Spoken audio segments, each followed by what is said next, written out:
أكرم كان شاب وحيد. والده توفى وساب له عمارة في منطقة راقية وشركتين ومبالغ كبيرة في البنك. أكرم كان مأمن جداً لأمل بنت عمه اللي كانت دايماً بتمثل عليه إنها أخته وأمه، وبتقوله يا أكرم إحنا ملناش غير بعض، وعمي وصاني عليك قبل ما يموت.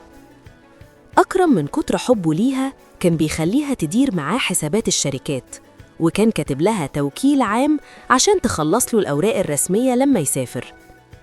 يوم عزا والد أكرم والناس كلها بتبارك له على الميراث وبتعزيه، أكرم لقى أمل قاعدة مع المحامي بتاع العيلة في أوضة المكتب ووشهم متغير. دخل عليهم وفجأة أمل طلعت له ورقة وقالت له ببرود: يا أكرم أنت ملكش ميراث هنا، عمي قبل ما يموت كتب لي عقد بيع وشراء للعمارة والشركات، وكمان أنا وإنت اتجوزنا عرفي من شهرين بالورقة دي.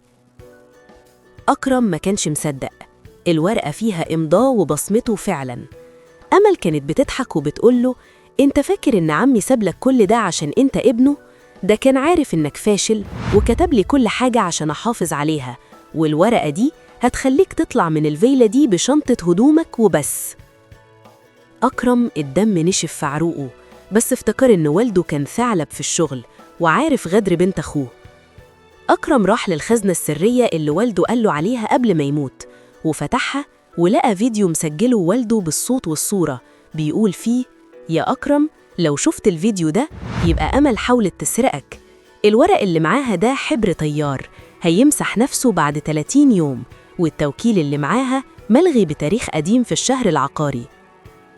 أكرم استنى لحد يوم جلسة المحكمة اللي أمل رفعتها عشان تطرده، وأول ما المحامي طلع العقد عشان يقدمه للقاضي كانت الصدمة إن الورقة بقت بيضة تماماً والحبر طار.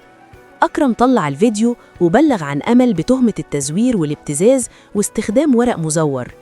أمل لقت نفسها في الحجز، وأكرم استرد كل مليم وعرف إن الدم ما بيمنعش الغدر، وإن والده كان بيحميه حتى وهو تحت التراب.